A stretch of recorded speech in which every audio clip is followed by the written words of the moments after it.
bisa dalami. Misalnya dia mengatakan bahwa dalam pengenaan pasal 32 ayat 1, dokumen apa yang digunakan? Oh, itu dokumen elektronik atau informasi elektronik, kan begitu. Padahal yang diperlihatkan Polda Metro Jaya pada tanggal 15 Desember 2025 adalah ijazah fisik analog. Nah, sekarang pertanyaannya adalah sebenarnya yang mau dijadikan pokok, ya, bukti pokok itu apa? Ijazahnya Dian Sandi yang diupload di internet, ataukah ijazah analog atau fisik Jokowi yang katanya akan dibawa dan pernah diperlihatkan di Polda Metro Jaya pada tanggal 15 Desember 2025. Nah, ini saja ya, terlepas dari soal pra-peradilan, kelihatan ada yang namanya error in objectum atau error in objecto. Tetapi itu nanti kita lihat dalam pokok perkara. Tapi sekali lagi, tantangan kami itu tidak terjawab atau tidak bisa dijawab oleh termohon.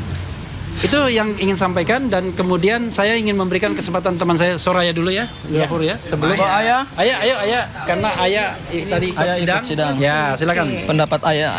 Oke, Assalamualaikum warahmatullahi wabarakatuh. Waalaikumsalam warahmatullahi wabarakatuh. Saya sependapat dengan rekan saya. Kalau nggak sependapat juga kita selesai.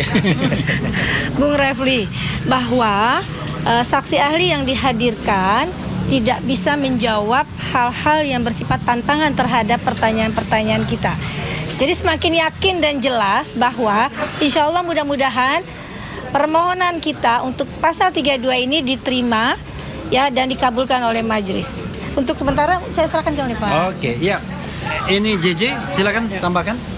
Iya, terkait ahli tadi, memang ahli itu menjawab benar-benar formalitas sampai-sampai menyatakan bahwa alat bukti yang permulaan itu hanya cukup 2 atau 3 dari bukti yang diatur dalam undang-undang atau KUHP lama, tanpa melihat apakah itu ada kualitasnya memang memenuhi atau tidak. Jadi hanya sekedar memilih nih antara 2 atau 3 dari bukti tersebut. Sebatas itu aja. Menurut saya yang tadi ahli itu menerangkan gitu loh. Oke. Ya, saya tambahkan sebelum Gafur ya. Jadi begini, ini kan hukum pidana, ultimum remedium. Orang disangka dan kemudian bisa didakwa dengan 8 tahun penjara. Enak sekali mengatakan sudah terpenuhinya alat bukti dengan BAP dan lain sebagainya.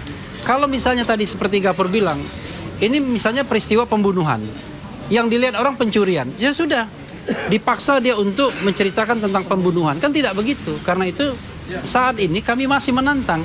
Ada nggak sebenarnya saksi ya yang melihat Mas Roy melakukan perbuatan-perbuatan yang dimaksudkan pasal 32 itu, yaitu merusak dokumen, mengurangi, menambah, mentransmisikan dengan cara mungkin mencuri, menghack dan lain sebagainya. Nggak ada sampai sekarang. Dan itu dibilang nanti azas praduga tak bersalah akan dibuktikan di pengadilan. Emang enak orang dijadikan terdakwa di pengadilan, padahal sejak dilaporkan, dijadikan tersangka, kemudian diancam untuk ditahan dan lain sebagainya, itu adalah tindakan yang potensial melanggar HAM. Karena itu harus dilakukan dengan hati-hati, tidak boleh sembarangan. Kami baru menguji pasal 32 ayat 1. Nanti 35 kita uji juga. Pasal 35 itu lebih dahsyat lagi, 12 tahun penjara. Coba bayangkan, lihat muka Mas Roy, pantas nggak kira-kira 12 tahun penjara? Kan ini kan sama dengan sebuah kejahatan besar, kejahatan luar biasa, yang kualifikasinya sebagai sebuah kejahatan yang berat. Nah, ini yang kemudian kita mengetuk hati ya hakim tunggal ini untuk melihat realitas bahwa 32 ayat 1 ini digunakan semata-mata untuk bargaining power agar penyidik itu bisa menahan tersangka sewaktu-waktu, dan itu sudah dicoba dilakukan pada tanggal 19 Juni yang lalu. Oke, silakan Abdul Ghafur sebelum Mas Roy. Sebelum bintang utamanya ya. Jadi rekan-rekan media, tadi kita sudah sama-sama menyaksikan dan mendengar keterangan ahli dari termohon, yaitu Polda Metro Jaya. Dan dalam 2 sidang pra-peradilan yang kami lakukan dengan termohon tetap Polda Metro Jaya, mereka sama sekali pun tidak pernah menghadirkan saksi. Ya. Nah, yang kami persoalkan di dalam permohonan pra-peradilan ini adalah kami ingin menguji sejauh mana kualitas minimal 2 alat bukti permulaan yang cukup dari Polda Metro Jaya dalam menetapkan Mas Roy sebagai tersangka pasal 32 Undang-Undang ITE yang ancaman pidananya adalah berat, 8 tahun penjara. Ya. Saya evaluasi sedikit bahwa pada saat kami menghadirkan pembuktian saksi-saksi, ada 4 saksi yang kami hadirkan, dan 4 saksi itu adalah 4 saksi yang diperiksa pada pokok perkara itu tidak mengetahui, tidak melihat, tidak mengalami suatu peristiwa yang diduga peristiwa pidana berupa meretas, menghacking, menghilangkan, merusak, memanipulasi data elektronik sehingga data elektronik tersebut tidak bisa lagi diakses. Dan ahli juga yang kemarin kami hadirkan juga telah menerangkan ke Hakim Tunggal Pra Peradilan bahwa berdasarkan putusan Mahkamah Konstitusi nomor 21/PUU/Angka-7/2014, maka dalam hal memeriksa setidaknya penetapan tersangka yaitu harus dilihat kualitas minimal 2 alat bukti permulaan yang cukup. Jadi bukan soal banyaknya alat bukti, ya. 148 saksi yang diperiksa oleh Polda Metro Jaya itu lebih banyak menerangkan peristiwa pencemaran nama baik dan fitnah, bukan kepada pokok pasal 32 yang ancaman pidananya 8 tahun, dan itu tidak 32 ayat 1 Undang-Undang ITE yang ancamannya 8 tahun dan tidak pernah dihadirkan juga oleh pihak penyidik Polda Metro Jaya. Yang kedua adalah alat bukti surat. Akhirnya tadi terulang kembali pada saat pemeriksaan pembuktian dari ahli termohon pada pra peradilan pertama, Mas Roy. Ahli jadi juga tadi terjebak di dalam memberikan keterangan alat bukti surat yang berkaitan dengan dokumen elektronik. Tadi kami menjebak ahli di menit-menit terakhir, apakah dokumen elektronik yang masih tersimpan rapi di akun X Dian Sandi dan kemarin kami tunjukkan secara langsung di hadapan sidang pra peradilan dan dilihat juga oleh Hakim Tunggal, ternyata masih bisa diakses. Apakah itu adalah alat bukti surat dokumen elektronik yang mengalami kerusakan, mengalami manipulasi, dan apakah kemudian tidak bisa lagi dinyatakan diakses? Apakah itu bisa kemudian disebut sebagai dokumen elektronik dan dokumen elektronik tersebut tidak pernah bisa disita? Akhirnya ahli terjebak dan mengatakan bahwa kalau itu bukan kompetensi saya. Berarti kami mempertanyakan bukti surat seperti apa yang dimiliki oleh Polda Metro Jaya berkenaan dengan penetapan tersangka pasal 32 Undang-Undang ITE. Dan mudah-mudahan Mas Roy, Bang Refli, keterangan ahli tadi justru di menit-menit akhir setelah dia menjelaskan secara normatif lah, ya itu kayak kuliah lah, awal-awal itu kayak kuliah lah ya. Tapi begitu di ujung yang berkenaan dengan inti daripada permohonan pra peradilan kami ini, saudara ahli tidak bisa menjelaskan pendapat ahlinya bahwa telah terpenuhi minimal alat bukti dokumen elektronik. Karena dokumen elektronik tersebut tidak pernah mengalami kerusakan, tidak pernah bisa hilang dari ruang cyber karena sampai hari ini masih bisa diakses, dan mudah-mudahan berdasarkan persesuaian bukti, baik keterangan saksi kami, kemudian keterangan ahli kami, dan kemudian keterangan ahli dari Polda Metro Jaya yang menegaskan bahwa alat bukti dokumen elektronik itu tidak pernah bisa dibuktikan dalam persidangan ini, maka mudah-mudahan bisa dikabulkan. Ya, bisa dikabulkan, yaitu menggugurkan pasal 32 Undang-Undang ITE, bukan menggugurkan pokok perkara ya. Ini perlu saya tegaskan dulu ya. Menggugurkan pasal 32 Undang-Undang ITE ayat 1 di dalam surat dakwaan. Sehingga nanti setelah ini kami akan mengajukan kembali permohonan pra peradilan untuk pasal 35 Undang-Undang ITE karena kami ingin melakukan challenging ya atau mensomir ya termohon secara parsial. Pasal-pasal penetapan tersangka itu kami ingin cicil parsial. Kenapa kami ingin cicil parsial? Karena kami ingin menguji alat bukti permulaan yang cukup itu fokus ya. Jadi kami tidak membuat dalam satu permohonan gado-gado ya, tapi kami akan cicil satu persatu dan berdasarkan hukum acara pidana yang hari ini berlaku, tidak ada pembatasan terhadap jumlah permohonan pra peradilan. Mau 1, mau 2, mau 3, bahkan 100 sekalipun, sepanjang objek yang dimohonkan itu tidak nebis in idem, maka tetap dibenarkan secara hukum acara pidana. Ya, barangkali itu saja dari saya, Mas Roy. Terakhir kita serahkan kepada bintang filmnya. Sebelum saya, biar Mas Refli dulu. Jadi kawan-kawan semua ya, media massa, saya memegang sesuatu hal yang akan dijelaskan secara spektakuler oleh Mas Roy. Karena ini adalah sebuah fitnah, sebuah tuduhan, bahkan dilakukan penggalangan. Luar biasa. Penggalangan untuk kemudian membatalkan sesuatu hal. Ya mirip-mirip respon lah ya, anunya apa kasusnya, tuduhannya, tetapi tentu muaranya sangat berbeda. Mas Roy, silakan. Oke. Pada saat yang berbahagia. Baik. Sampai lagi kepada Assalamualaikum warahmatullahi wabarakatuh. Waalaikumsalam warahmatullahi wabarakatuh. Pertama-tama saya mohon maaf izin meskipun kemarin semalam saya sudah izin kepada Mas Refli Harun, Mas Gafur Sangaji, Bu Aya dan juga Mbak Ariana, Mbak JJ, Bu Lisa dan juga kuasa hukum yang ada. Kalau Pak Yasena tadi ikut saya, ya. Saya terlambat ya mengikuti sidang ini karena seharusnya saya memang tidak pernah terlambat. Saya selalu ikut. Cuman ada persoalan yang sebenarnya itu persoalan nggak mau saya anggap. Terlalu receh persoalan itu. Tapi mau nggak mau saya tanggapi karena seperti kata Mas Refli Harun tadi.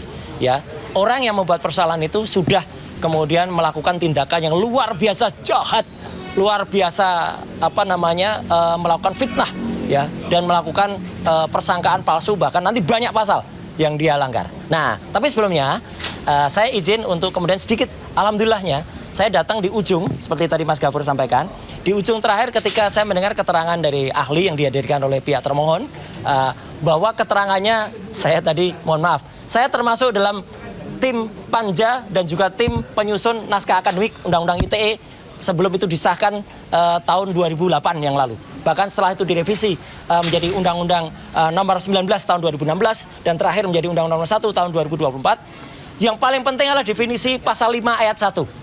Dia tadi tidak bisa menerangkan dokumen elektronik itu apa. Padahal jelas banget di situ. Kalau ahli hukum harus bisa minimal membaca itu. Pasal 5 ayat 1 di Undang-Undang Elektronik Informasi dan Transaksi ada apa? Dokumen data dan dokumen elektronik berikut hasil cetaknya adalah merupakan alat bukti hukum yang sah. Dan di situ ada keterangannya. Itu harus bisa tidak hanya print out dalam naskah akademik, tapi harus bisa diakses secara langsung. Ya, dan dibuktikan dalam suasana yang bisa dipastikan atau disaksikan oleh pihak-pihak yang lain. Itulah bukti kecerdasan dari Hakim Tunggal pra-peradilan kita kemarin ketika beliau mengakses dari komputer PNJS, Pengadilan Negeri Jakarta Selatan. Jadi pertanyaan kemarin itu sebenarnya sangat membantu kita, ya, pertanyaan Hakim Tunggal itu. Itu diakses dari komputer apa? Itu membuktikan beliau menguji, ya, dokumen elektronik. Dan ternyata dokumen elektronik itu tidak bisa dijelaskan oleh ahli tadi. Ini kan fatal banget. Dia nggak mengerti definisi tentang data elektronik, dokumen elektronik. Padahal definisinya sangat clear, loud and clear itu. Jadi ya saya setuju dengan 100% dengan apa dikatakan oleh para kuasa hukum saya, termasuk Mbak Aya tadi dan juga Mbak Lisa meskipun tidak menyampaikan langsung. Tapi artinya apa? Apa yang mereka lakukan? Dan alhamdulillah saya nggak perlu mendengar kuliahnya ya, karena nggak ada gunanya. Kenapa saya perlu mendengar kuliahnya?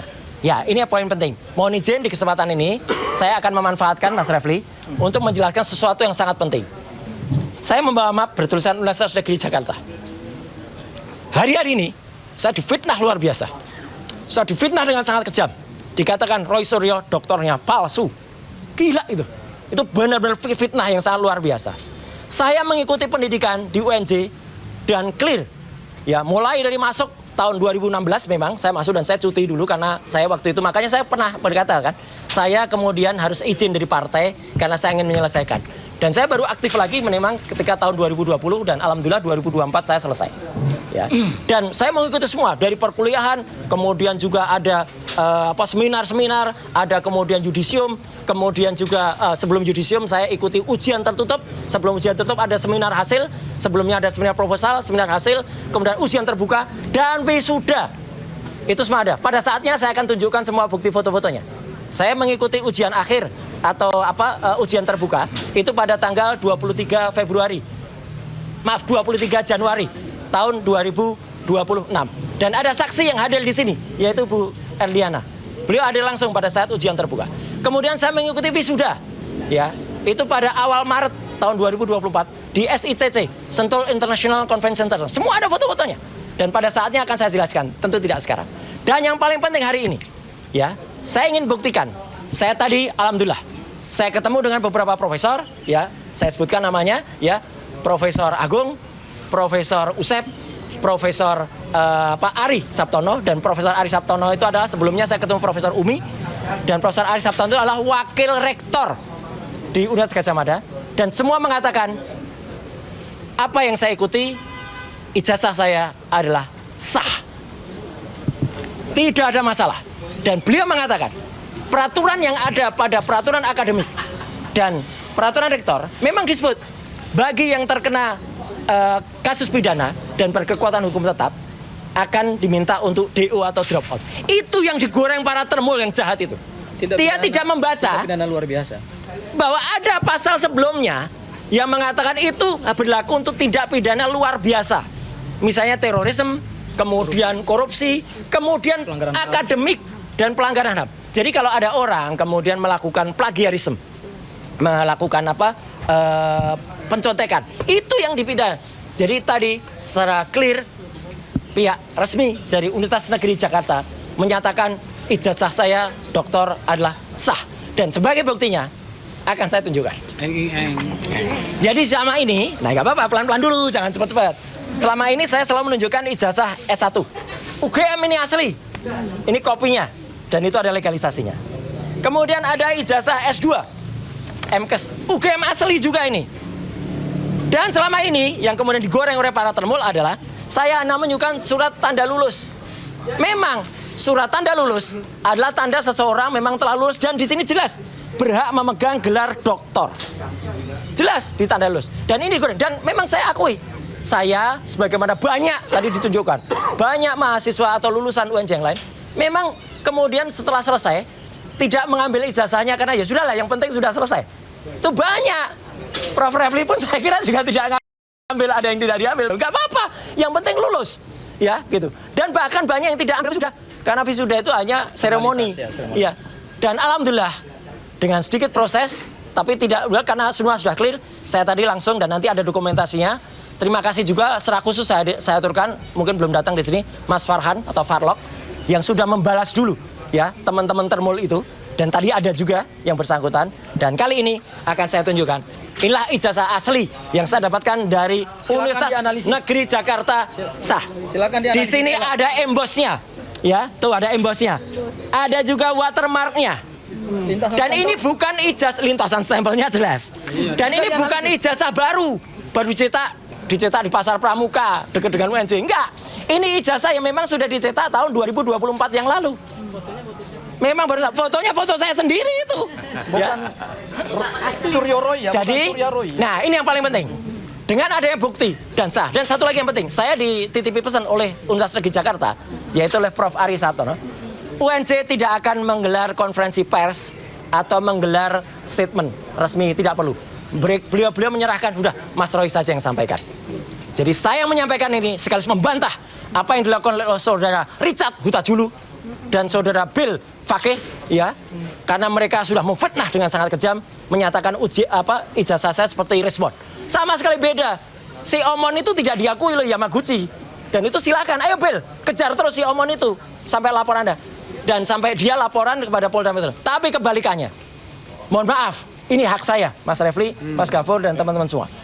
Atas karena perlakuannya sangat kejam dan itu sudah viral di media massa, saya harus melakukan tindakan kepada saudara Taufik Bill Fakih, kepada saudara Richard Huta-Julu, dan mungkin juga kepada orang lain dan orang-orang yang mungkin akan menggelorakan itu. Kalau memang Anda belum melakukan, saya sarankan demi kebaikan, berhentilah menyebarkan fitnah saya berijazah palsu. Tidak ada. Ijazah saya sah dan resmi dari Universitas Negeri Jakarta, dan pada saatnya saya tunjukkan juga bahwa IP saya juga clear 3,86 dengan lulus predikat sangat memuaskan. Ya, ada itu, ada di daftar nilainya. Jadi itu mohon maaf saya harus ambil waktu ini untuk menjelaskan karena itu penting, dan moga-moga apa yang saya lakukan bermanfaat. Dan tadi juga terima kasih untuk Mas Ubed. Saya kira teman-teman tahu kan Mas Ubed, Mas Ubaidillah Badrun.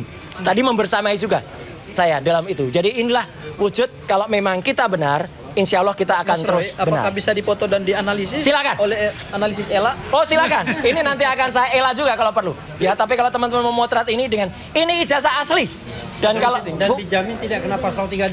Iya, ini nggak ada. Ya, mohon maaf di sini ada nomor NIK saya, tapi nggak apa-apa lah.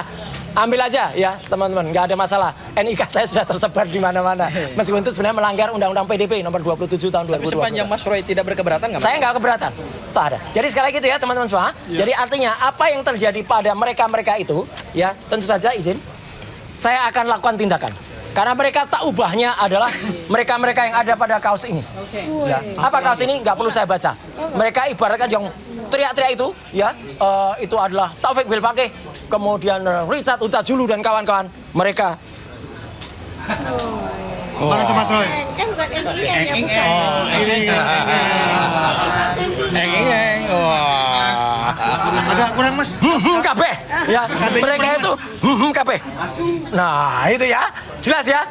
Jadi tunggu, Anda semua akan menerima konsekuensi dari fitnah yang sangat kejam yang Anda lakukan terhadap saya, ya, dan itu luar biasa pada hari-hari. Saya tadinya tidak mau merespon karena itu akan mengganggu, tapi mohon maaf, terpaksa saya harus ambil hari ini, ya, tadi, dan alhamdulillah semua berjalan dengan lancar. Saya juga sempat mendengar keterangan yang sangat krusial tadi dari ahli tadi. Saya kira itu teman-teman semua. Mohon maaf saya sedikit emosional, ya, gitu. Ya, saya mohon maaf itu dan terima kasih untuk rekan media yang sudah ikut menyebarluaskan hari ini, dan saya akan tuangkan itu dalam podcast secara khusus, ya, YouTube secara khusus, mungkin juga bersama Refli Harun, bersama Abdul Ghafur Sangaji, bersama teman-teman yang lain yang punya channel. Sekian, terima kasih. Wassalamualaikum warahmatullahi wabarakatuh. Waalaikumsalam. Oke. Foto dulu. Berdiri lu.